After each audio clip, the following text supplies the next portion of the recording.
우키요에의 특징. 우키요에의 가장 큰 특징 중 하나는 에도라는 한 도시에서 서민층에 의해 탄생한 미술이라는 것입니다. 에도라는 신흥도시에 모여 사는 사람들이 사회의 질서와 평온에 안심하게 되었을 때 문화, 산업의 중심지인 카미가타, 즉 교토, 오사카가 있는 간사이 지방에 대항해서 에도라는 도시 자체에 자신감과 애착을 가지기 시작한 17세기 후반에 우키요에라는 회화 장르가 에도에서 탄생했습니다. 우키요에는 새로운 도시 에도의 활기찬 모습을 전하고 시대의 다이나믹한 움직임에 호응하여 소박하면서도 강한 존재감을 발휘하게 되는데요. 따라서 우키요에를 에도에서 탄생했다는 의미로 에도에라고 부르기도 합니다. 우키요에는 에도라는 도시 문명이 낳은 산물이자 에도라는 특수한 공간에서 형성되고 발전한 예술이고, 그렇기 때문에 우키요에의 가장 큰 특징 중 하나는 에도의 명소를 주제로 한 그림이 많다는 것입니다. 지금 보시는 작품은 게이세이 에이센의 기소가이도 조쿠노이치 니온 바시유키노 아케보노 19세기 중반 무렵 작품이라는 작품인데요. 지소가이도는 고대부터 이어져 오는 일본의 교토와 에도를 연결하는 주요 도로 중 하나입니다. 도카이도가 태평양 연안을 따라 교토와 에도를 연결하는 도로였다면 기소가이도는 나가노와 같은 일본의 중앙고지대를 통해 교토와 에도를 연결하고 있던 도로입니다. 이온바시라는 곳은 일본의 도로 원표가 있는 곳인데요. 일본의 모든 도로는 바로 니온바시에서 출발한다는 의미입니다.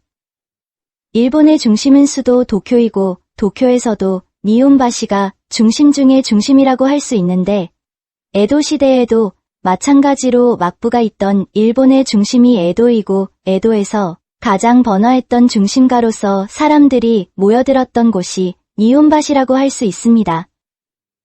그림을 보시면 다리 위로 다양한 직업들을 가진 사람들이 새벽부터 왕래하는 모습을 볼 수 있고, 니온바시, 다리 양쪽으로 길게 늘어선 하얀 건물들은 일본 전국에서 수송되어 오는 물품들을 보관하는 창고입니다.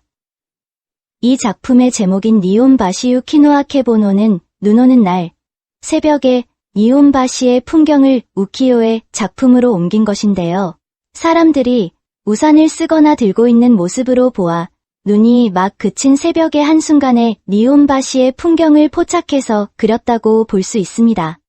에도 시대의 지방 사람들은 막부가 있는 에도에 갔다가 고향으로 돌아갈 때 에도에 다녀온 기념품으로 니온바시를 그린 우키요를 구입해서 고향 사람들에게 선물하는 경우가 많았는데요. 에도 시대는 에도라는 도시를 중심으로 사회가 발달하고 당시의 최고 중심 도시로 최첨단 유행을 만들어내고 있던 에도의 모습을 담은 우키요에가 지방의 사람들에게는 가장 좋은 선물이 되었다고 볼 수 있습니다. 이처럼 우키요에는 에도 시대 당시에는 예술품이 아니라 하나의 상품으로서 유통이 되었다는 것을 알 수 있습니다.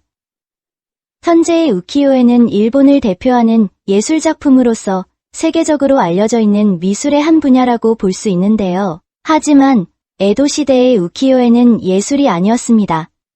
그렇기 때문에 우리가 우키요에를 볼 때 당시의 상황에 입각해서 우키요에를 감상할 필요가 있습니다. 근대의 시선에서 바라본 필터를 제거한 다음에 우키요에를 볼 때 우키요에는 생활 속에 존재하고 있던 것이고 일종의 일용품이라고 할 수 있었습니다. 당시 사람들에게 우키요에는 즐거움과 오락을 제공해주는 것이자 유익한 정보를 주는 것이었고, 당시 사람들은 우키요에는 예술작품으로 감상했던 것이 아니라 최신 유행의 풍속, 패션, 육악이나 극장, 스모, 사회의 움직임, 교훈, 역사적 지식과 같은 다양한 정보를 얻는 정보원으로서 우키요에를 바라보고 있었습니다. 그렇기 때문에 당시의 우키요에는 사고 팔리는 상품이었고, 따라서 생산 비용, 가격, 수요와 공급, 생산과 유통 등 다양한 경제적 요인에 지배를 받고 있었다고 할 수 있습니다.